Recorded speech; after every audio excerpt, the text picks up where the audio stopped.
I'm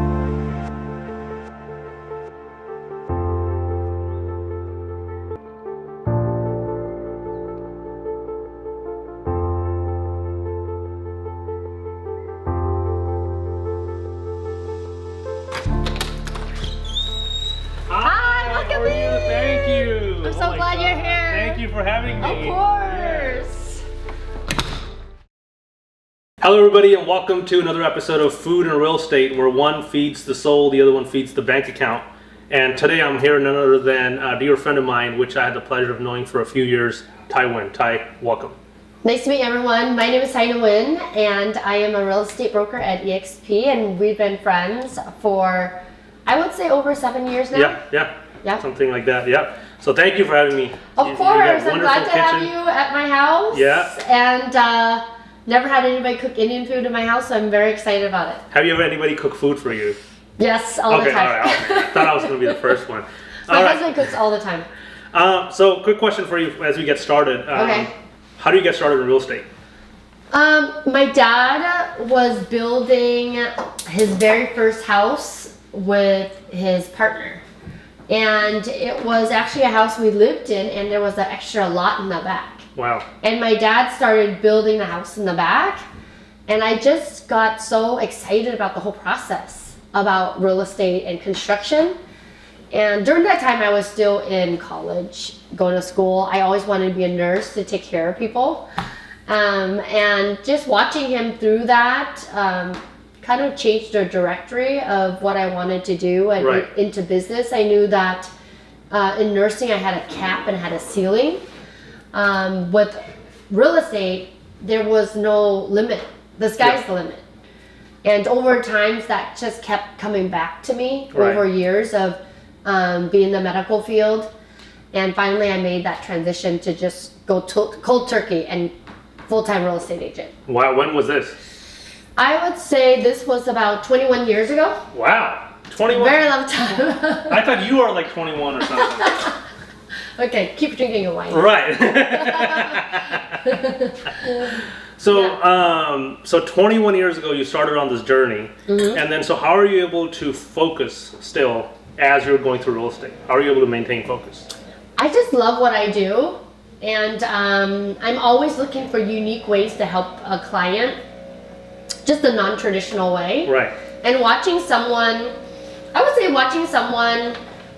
go from zero to owning 10 real estate properties. That's kind of the excitement I get, because they get to build their wealth. I get to grow with them. They're able to live a bigger life that they've never had before. And being able to be a part of that is just so rewarding for me. Yeah. And I think that's what keeps me going. Yep. And at the same time, I'm learning from them. You know, they're building a house, they're flipping a house. Like my dad is building a lot of houses for a lot of his friends. Right. And being able to be a part of that process, it's just so much fun and enrichment. Like the enrichment, like the knowledge that I gain. Right. It's just so exciting. It's never the same, I think. That's why I like it, because it's never the same. I hear you on that. And then what do you think a lot of people get wrong about investing? That it's easy. It's not easy? What? They think it's easy. Right. I think also partnering up with the wrong people will really hurt you, will really burn you. And I think be selective of who you surround yourself with, and grow slowly. And get your feet wet, small pieces at a time. You know, take a little bites, and then once you get used to it, then another bite and another bite. Right. I've seen investors go and do like 10 properties, and they all sink, and they're losing $1 million because they went too hard too fast. Right. So I would say go slow, and then once you get the hang of it, then you can go faster. Just like riding a bike, right? You're not going to go really fast right away. You're going to learn how to pedal and slowly get your way there. Right. A lot of people, I think, nowadays they just want everything instant, right? Yeah. Because it's like DoorDash. Let me just order one right now. And I want to do that Instapot, tomorrow. right? Yeah. Instacart, everything instant. Yeah. And nothing's instant. So speaking of Instacarts, what's your favorite thing to cook? Oh, fried chicken. Fried oh my chicken? God. My fried chicken is amazing. When do I get to enjoy that? Okay, I'm making my fried chicken. Yeah. You taste my fried chicken, you never get to eat any other fried chicken. Really? Yes. I'm in. It's crunchy on the outside, super moist in the inside. It's so good. And is that what's your comfort food? My comfort food is probably like a soup dish, a Vietnamese soup dish. Like pho is our comfort. Caramelized catfish. What? Yeah, caramelized catfish. I've never heard of that. Yeah, it's like it's cooked in a clay pot. It's so good. Yeah, pho is like my go-to one, especially wintertime. Yeah. Clear up my sinuses Right. and all that. Yeah. But then I heard it's a great hangover. It's a great hangover soup. So. yeah, I don't drink as much as to have a hangover, Okay. but it's a good one to have. Yeah. Good one to have. Yeah. So why do you do what you do? Yeah, so for me, I think it's the impact. Right. Being able to impact people, being able to help them and grow them, I think that's really rewarding. And that's what you feed off of? Yeah. Right. I love helping people. I think that's why I got into nursing. In the beginning, it was like, so that can I help people? Kind of like a way of like healing people. Mm-hmm. But now I get to do it through real estate. You know, growing their financial wealth. It's Right. like, for me, it's more fun. Yeah, no, I love that for you. And it's just something that I also like to focus on. It's just helping people in different ways. Yeah. And then, this is one of the ways that I get to help people. Yeah. Not only that they get to enjoy, Yeah. what we're doing and cooking, and they also get to learn. Yeah, Right. absolutely. And- I mean, I cook every morning. You see me on Yeah, my yeah, stories. Like yeah. I'm always cooking for the kids. Right. Cooking is an extension of a love language Yes. to the Yes. kids. Yeah. I just love that for you. Yeah. Awesome. All right, Guru, you're here at my house. Yeah. And you're making. All I know is you're making Indian food.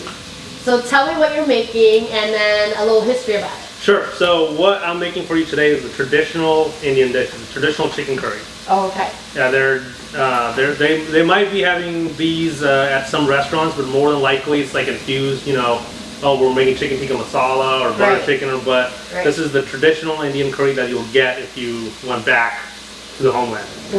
So okay. that's what I'm cooking for you today. I'm excited. Yes, I'm so am I. excited. This is like one of my favorite dishes to cook, Yeah. and it's super easy.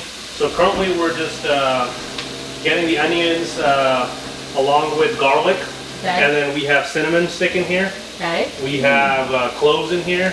We have green cardamom in here. We have black cardamom in here, and we have cooking leaves in here. Wow.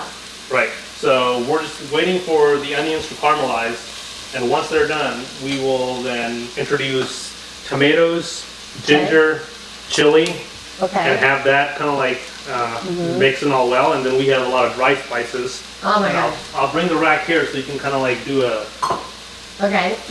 It smells amazing. smelling spree It of what smells we have amazing. here on the whole rack. Okay. So this is whole coriander seeds, Okay. Yeah. right? Yeah. So this is just ground chili, and we have turmeric, Okay. and we have ground, what we got here, cumin and coriander powder, Okay. and then of course the black cardamom. Oh, I've never that we had. already, you never had black cardamom? No. Do you know the green cardamom? No. What? What's that? This smells so good. Oh yes. And then we also infuse like chai with it, so you can infuse chai with it, Yeah. with the black cardamom, and then of course cloves. Let's close. Oh my god! Hey, I only cook Vietnamese I food. thought you were Asian. Asian people use this? Yes, I'm also Asian. I only use fish sauce. Oh my goodness. Right, and then so this is another set of spices, which I think you might be familiar with, the good old salt Yes. and pepper. Yes, Right. I can do that. So these are whole cumin seeds, which I rarely use Okay. because we have the powder, so it just doesn't Yeah. make sense, Okay. right? And then we have the dry curry leaves, Okay. I've and then had we that. have I don't know if you ever had dried fenugreek leaves. I don't know. That sounds good too. Yep, yep. Right? I'm So gonna have to add to my kitchen collection. yes, I'm more than happy to leave some for you. Just Perfect. So yeah, it's just traditional Indian curry. Very simple to make, very quick. You don't need. I mean, most of the stuff that I have here is found in most Indian households. Okay. It smells so good. It smells so good. Thank you. I'm excited. I'm hungry. Yeah. Great. And then I got some rice for you. We're gonna cook some fresh rice. Yeah, we were just talking about this because I have a rice cooker. Everybody I know has a rice cooker. And you say you guys don't, no Indian family has a rice cooker? Nope. That's crazy. I didn't even know it was a rice cooker until I went to, this white person's house, and they're like, "Oh my God, I want to cook rice in a rice cooker." I'm like, "What are you gonna do? What?" Yeah. And then they didn't even wash the rice. They just put it in the. You had to wash the rice. And I'm like, "What are you doing?" So I had to tell them to wash the rice. Like, you have to wash the rice. They said we never wash the rice. Because for me, if I was cooking rice in a pot, I would have to control the temperature. No. No? Nope. But when I put it in the rice cooker, it just does it for me, and then it tells me it's done. Yeah.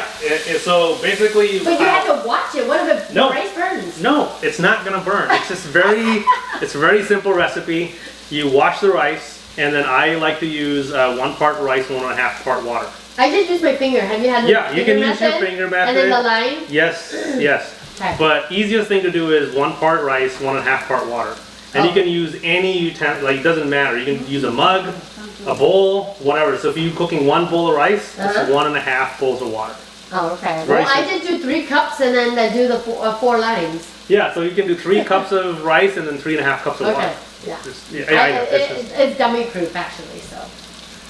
I think I wouldn't be able to use it because I wouldn't know what to do with it. It's actually really easy. I've been so used to cooking in a pot that it's going to be a big learning curve for me to do anything else. Okay. Well, I can teach you how to make rice in a rice cooker. Okay, there you go. That's a good. And I'll teach you how to do it in a pot. We're gonna do it here. So when I go camping, I can cook rice. Yeah, you don't need to take any of this. I take the whole thing with me. What? How are you running it if you're camping? You Like take a battery cabin, pack with like you? I plug it into the Oh outlet. my God, we need to work on that. We just can't. I'm just You know why it's called glamping, right? I don't do glamping. I do proper camping. We go there. We're remote. I want There's nothing- AC in my cabin. Oh my God, no. That's not how this works. Oh my God. So what's one of the foods that you have never tried yet, or you're really excited to try? Gosh, I can't think of anything that I haven't tried. I would say maybe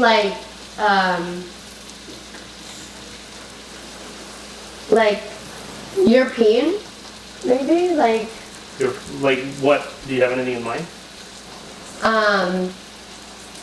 well, I think I've eaten everything, besides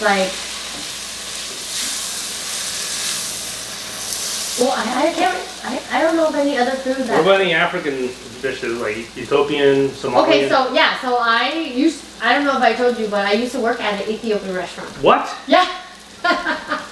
Yes. When was this? You've been doing this for 21 years, and then you were in high nursing? school. Okay, all right. In high school, after school, and during college, Yeah. I worked at this place called Cafe Soleil up by the U District.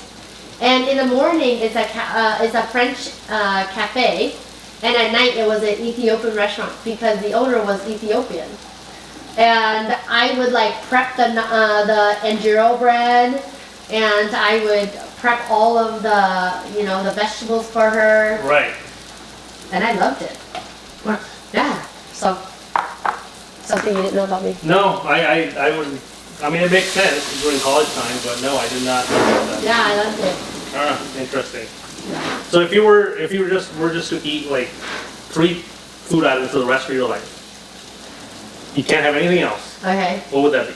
Okay, definitely Vietnamese food because I'm Vietnamese. No, you gotta pick one item out of the Vietnamese cuisine. Okay, one item? Yeah, so you got 3 total items. I would say the rice and the catfish, caramelized catfish. Okay. All right, That's I grew up with that. Right. It's fresh. It's savory, salty. Right. You can eat it over rice. Yeah. And it's something that I think I can eat almost every day. Okay, so rice and caramelized catfish. Mm-hmm. Okay, number 2. Number 2 would be Korean food. Like maybe just like anything grilled. Like You gotta pick one. You can't have all like of Korean barbecue, you know, you just grill food. them. Okay, alright, so the third. Okay. Third would be Chinese food. I know, I'm so boring. Chinese food. So you're staying there in the Southeast Asian realm. Yeah. I see. I'm super boring. I like just eat the same thing over and over again. No, that's awesome. Yeah. That's awesome. Yeah, but I do like, you know, Indian food. One of my favorites. Well, it's not. It didn't make the top 3. I know. Yes, it's true. Because maybe I haven't like tried the real stuff. So disappointed. Maybe I'm gonna change that. I'm gonna Okay, change that change mine today. today. We're gonna work into Ty's Yeah. top 3 list. So Okay. okay, we're gonna be there. Alright, You know? sounds good. We're gonna do that. Alright, Guru. I know you do a lot of commercial, but Mhm. you did start doing residential for a little bit, didn't you? Right, but my very first deal was a commercial deal. Okay, really? Right, it was a referral for a small little boutique eyebrow threading salon. Okay. Federal Way, still there. It's in Federal Way. Okay. And from there, she referred me to one of her friends who wanted to open up another salon. So I helped her, and then she referred me to another friend who. So I did salons like that for a while, and then a lot of my friends and family, they wanted to buy houses. Yeah. And then I'm like, okay, sure, I'll help you with all of that. Yeah. But more of my clientele was commercial focused. Okay. So I came to a point where I couldn't sustain both. And I had to make a decision like, okay, I need to step away from one or the other. Yeah. And I liked commercial more because there was more complexity. Yeah. But then it was, from where I was seeing, it was more black and white. Yeah. You know, less emotional. Yeah, I was like, oh my god, the kitchen, the vacuum. And Gotta I'm like, fix oh this. my god, like, can I just like, Yeah. do you like this or not? You know? Right. So that's what attracted me more towards the commercial Yeah. side. So I stayed that way. Okay. And plus you don't have to work weekends because most of the business are I closed. work, my voicemail says I work 10 a.m. to 6 p.m. Monday to Friday. I don't work weekends. I love that. And I just don't respond to anybody after 6 Yeah, I love that. or before like 9. Yeah. You know? Yeah. Yeah. Because I do residential and I've done commercial before. Right. We purchased our own restaurant. Right. I've helped lease a few properties for a few commercial for clients. Right. And it was just never my thing. And so I love that you do it because obviously I send all my commercial deals Right, to right, you. right. It works perfectly. I know. Yes, yes. Yeah. So I love that you take care of them. You explain everything to them. That I don't have to reinvent the wheel or try to figure it out. Yep. And that's why I tell a lot of agents that really want to like, oh, do I need to get a commercial license for things? And I'm like, no, it's not a licensing issue. It's a liability issue. Right. It's what you don't know. Right. Right? So if you're just going to do a one-off deal, refer it out. Yeah. Like if I were doing a land deal, I'll call like John Love or I'll call David Knight. Right. All they do is land. They don't do anything else. Right. Why am I going to spend like next week figuring out how to deal with them Exactly. when I have nothing? Like, no, I'll just give it to you, take a referral fee, I'm Right. happy. And you know, you put your client first Yes. when you do that, right? Yes. When I have a client that, like my friend Jeremy that wanted to lease that commercial building, Right. I sent him to you because I know he could best be served through someone that's an expert, right? Right. And so I put my clients before my commission check or what I want to get out of it.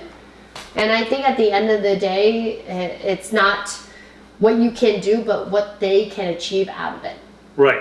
you know? And I think that's so important, and people don't realize that. They try to hold everything in their hands, and they're not capable of it. Right. And then it's just like, you know, are you putting your client's needs in front of your Right. needs? Right. Yeah. And then that's what I try to do. And I have some commercial clients that I have turned down because I'm like, you know what? I'm not the best person to do this job. Yeah. But, you know, call this person. Right. They're great at it. I don't want anything in return. Yeah. And they're like, what? You're not going to help? I'm like, no, because they are the one that will take Right. care of you more than we can. Because in commercial real estate, you're more on an asset class basis, right? Right.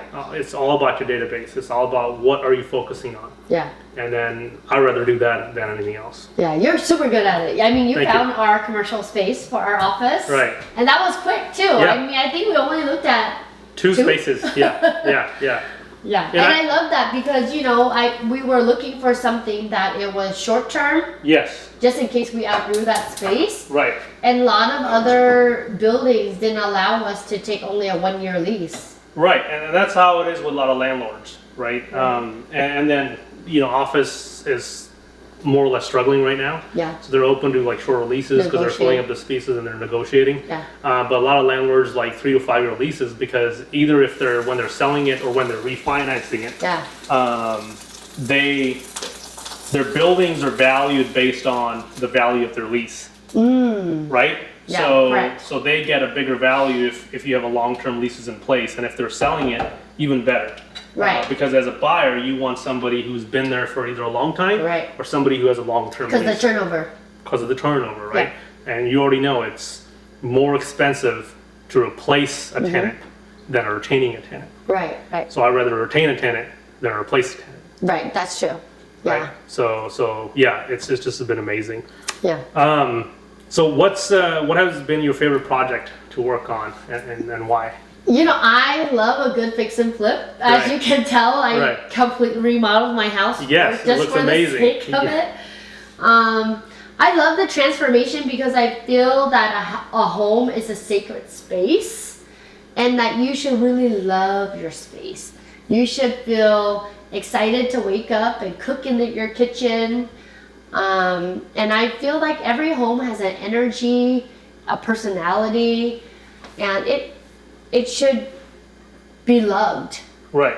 And when I'm able to go in and just gut the whole house, renovate it, and give it an entire different feel, the next owner will love it and cherish the space that they live in. Often we go into homes that are a rehab. Yeah. And it's just the energy of the property. It's just so sad. It's just so sad. Just for example, the home in Beacon Hill that we flipped. The old lady that lived there, she was just so sad, and the house was falling apart, and there was no love and energy in it.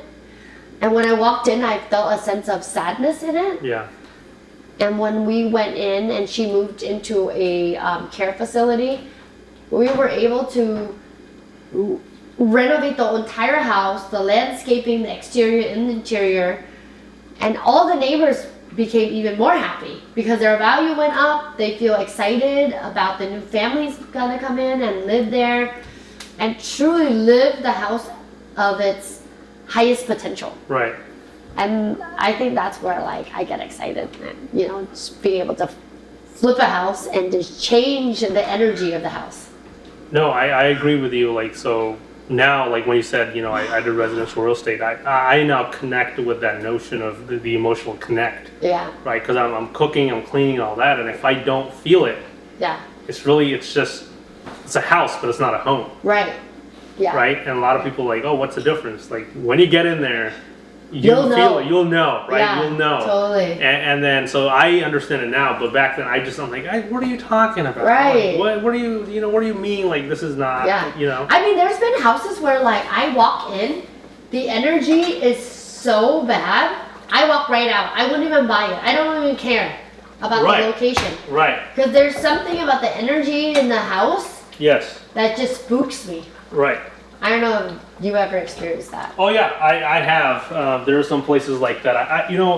So my cousin's uncle from Canada came over one time, and then I think he gave me one great piece of advice. He said, "Let me tell you something. Never fall in love with the damn house." True. Right, and very it's true. It's very true. So you should not make your decision based on emotions. Yeah. Right? Yeah. It's all about the numbers. So if you're flipping a house, it's all about the numbers. Either they work or they don't. Right. But a buyer will become very emotional to the house. Right. And then comes your job to figure out, okay, well, we talked about this before. It's not worth it. Yeah. It doesn't fit your needs. It's not the criteria we're looking for. Yeah. Right? Because the buyer may be tired of just oh my God, this is my 5th house. Yeah, I just want to be done. Just want to be done. Yeah. Right? Exactly. So, after all of that, if you weren't in real estate, what would Thai Nguyen be famous for? You know, remember I used to be a nurse? Yes. I would probably go back to like being a Botox nurse. I would make people beautiful, you know, come in and treat them. You know, back then, when I graduated from college, when I was a nurse, Right. Botox wasn't a thing. You know, nobody got Botox. And I think I would go open a clinic where I make women beautiful and men beautiful. You know, Wow. just go and like inject people. Not like, you know, inject them because they're sick, but inject them to make them beautiful. And like skincare treatment, maybe an entire spa to create wellness in the body, mind, and soul. Something like that. Wow. That sounds really good, actually. Yeah. That sounds like really Maybe relaxing. I should go back to school and restate my nursing license. Yeah, no, we don't want to fall into the shiny object syndrome. Right, You no. know, it's just like we don't need that. I'm on a good path right now, So what are your projections for the real estate market in the next 5 or 10 years? Where do you think, based on what's happening now in the market, where are things leading to? I feel like, because I'm busy, I feel like no matter what rates do, people are always going to buy and sell. We have such strong tech industry here. We have Microsoft, we have Costco, we have Facebook, we have Google. We have such strong staple tech companies here that I don't see our value going down. I was looking at a picture of like, if you bought a house in 1990, and it's like a mansion for 350, and if you had 350 to buy a house now, you get like this 900 square feet house, right? Because the rate, you can always refinance it. Right. And cost of living has always increased. I don't think anybody's salary has gone down, has it? No. So why would a house go down in value? Right. My dad and I build, and the cost of us building a house has increased substantially. Right. Therefore, there's no way for us to sell a home for lower than what we're putting in. So I don't see the market ever changing. It's going to keep going up. The people who lose are the people who are going to wait. Right, and you think the catalysts like Microsoft and Facebook and all these guys are helping here in the Seattle region? Right. They're always going to be here. Right. They're not going anywhere. We have the strongest tech companies surrounding all of us. Yeah. Everywhere I go, there's a Amazon warehouse somewhere, right? So my friend ordered something from Temu. It was shipped with an Amazon package. No way. Isn't that crazy? So she opened the package. She took a picture. She sent it to me. She was like, "This is a Amazon package, but inside was a Temu wrapped." So like they're taking over the delivery industry. Well, I didn't even knew about Temu.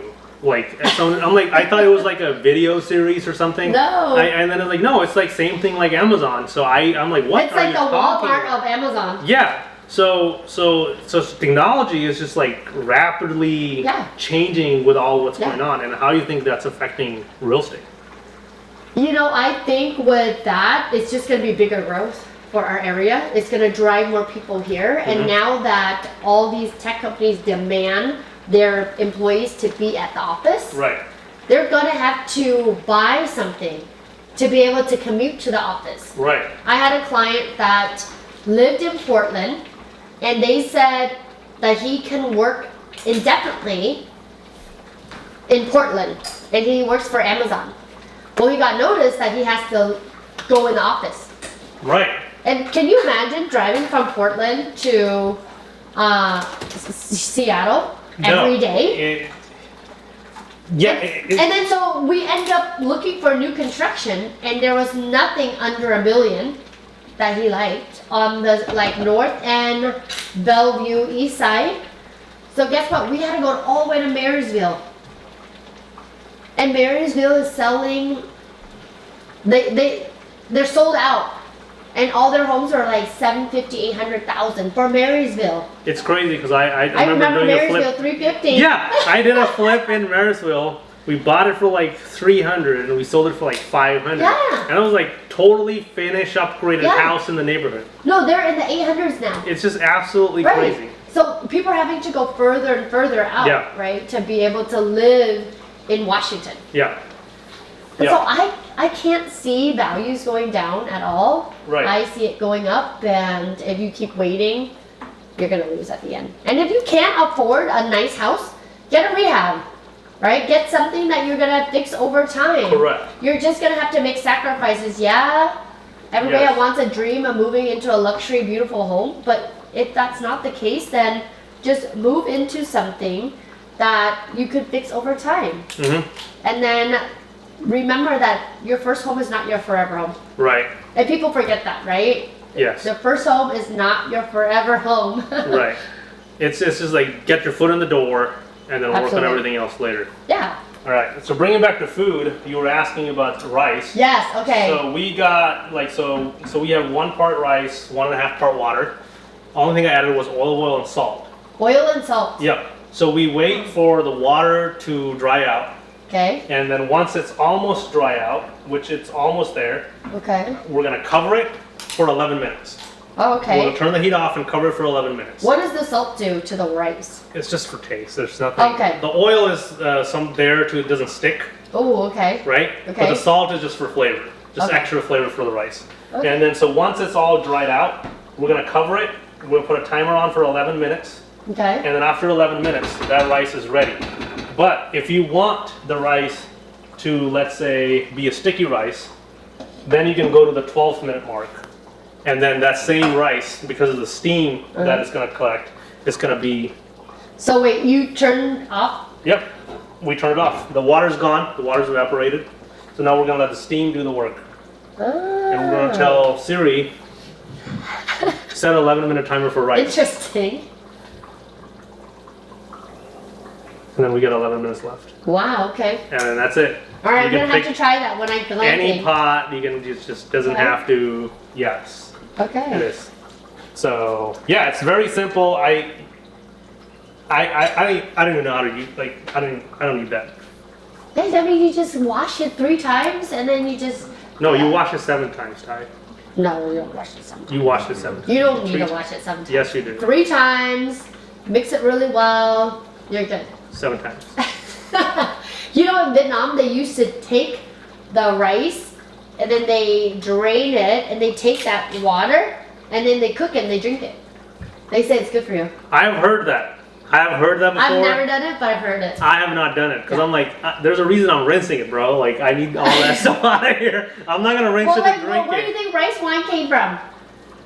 I'm thinking they crushed the rice and they fermented. I don't know. I'm not a like, you know. No, I've seen it, but I've never done it. Interesting. Yeah. Yeah. All right. Are you excited? Are you ready Oh to my try God, the I'm food? so excited. I'm Yes. so hungry. The smell Yes. is so good. Yes. All right. And this is. Have you ever had rice that was not cooked in a rice cooker before? I have. Okay. I have. Well, here we go. This is my attempt for everybody to be in her top 3, because she said her top 3 was like, she also said Vietnamese, and you said Korean, Korean, and you and said Chinese. Chinese, right? We're about to come on the top Okay. right now. I'm ready.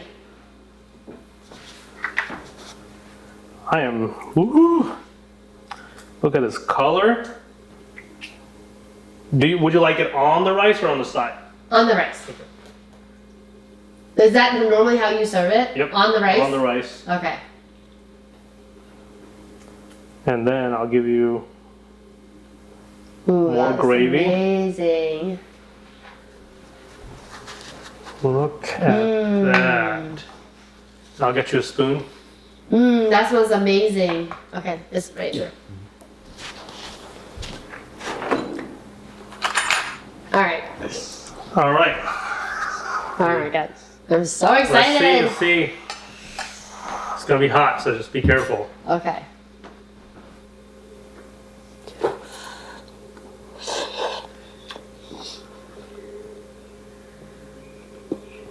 Oh my God. It's so good. Wow. It's really, really good. And that extra extra salt made it perfect. Awesome. Thank you. This is perfect. Wow. Okay. I'm gonna try the chicken. Yep.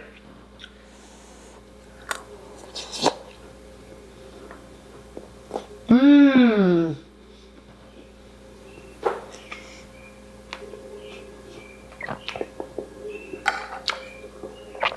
It's so tender. Mmm. Okay. You're dancing. It's so good. Oh my god, it's so Did we good. make it to the top 3? Or did we just Yes, land it in I'm picking up Chinese food. It's like neck and neck with Korean now. Awesome. I'll take it. Mmm. It's so good. Awesome. It's just so perfect. And it's not like really, really spicy. Right. It's just perfectly spicy. Good. Okay. Because when I eat sushi, the spice like it goes up and it's like too much. Right. But the amount of spice you put in is just perfect. I think it's like maybe a 2-star. Yeah. Average? I think it was 3 serrano peppers and like 4 Thai chilies. Yeah, I saw that. And that was about it. So it's like, it's just perfect. And if somebody wants more spice, of course I can offer you a green chili and then boom. What's this green thing right here? Cilantro. Cilantro? Oh Yep. yeah, that's right. You were chopping it. Yep. I love cilantro, so it's like perfect. Yep. Got all the greens in there and then. Oh my gosh. Mmm. It's so good. While you're enjoying that, I got a couple of departing questions before we wrap it up. So Can I just eat? you can just eat. You can just finish. You can just finish. We can just wait. So It's so good. thank you. Oh my god. So good. I don't think I've ever had it like this at a restaurant. Like, you should open a restaurant. You know I had a restaurant, right? No. Yes. Oh my gosh. I closed it down like 5 or 6 years ago. All right, I'm gonna work there when you open it. I'm gonna be that waitress, giving you an extra shot. Yeah. That works for me. That works for me. Yeah. So what are your current goals that you have, and then how are you planning on achieving them? My current goal is to finish developing the 4 construction projects with my dad, and then taking the profit from that for my portion, and building dadus on all of my rentals. I have 3 rentals in West Seattle. I like to put on dadus and then pay them all off. So for the people that are watching that don't know what a dadu is, Yeah. what's a dadu? It's an ADU unit in the back of a home. Okay. So the city allows you to put an additional dwelling unit behind a property as long as there's access to it. Okay. And for some luck of the draw, I don't know how lucky I've gotten, I bought all of my rentals in West Seattle. They all have alleys in the back. So I'm gonna put those dadus in the back. That's my real estate goal, to get to that financial number Right. that makes me feel more comfortable. And also, I would like to coach and mentor 100 agents. Wow. Yeah. There's some aspiring goals. Yeah, that's cool. And then for the investors who are investing here in Seattle, what are the up and coming neighborhoods that you think that they should keep an eye on? Gosh, definitely I talked about Maple Valley. That is still growing. Marysville, Right. huge community growing because Marysville sits on I-90. Right. And people can shoot through I-90 or South End. That's a huge area. I also think that Kennydale is a huge growing area because we have the Landing 405. Yeah, Canada is like, Oh, it's just like so small. I know. And it's just like, you put everything there, just I know. It's And just like, right?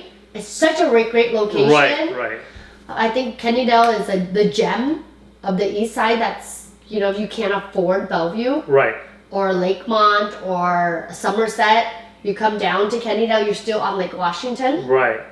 and you get everything within 15 minutes. Yep. That's, I think, 10. Yeah, it's pretty close, and I know some people that just want to be in Lower Kennydale than Yeah. Upper Kennydale. Right. But there's like nothing there. Everything is like Yeah. like new home is like 2 million plus. Yeah. It's just absolutely Yeah. crazy. So those are the areas I specialize in. So Right. I serve more of that. And I know obviously Tacoma is growing, but that's really not my pocket. Right. Kind of passionate about kind of like the east side. Awesome. Well, Thai, thank you so much for having me Thank here you, today. Guru. Thank you. I Oh really my gosh. appreciate you. Oh my God, that was awesome. Ooh. And I'm gonna leave you with the food for you to enjoy. Oh my gosh. And for everybody watching, that's it for today.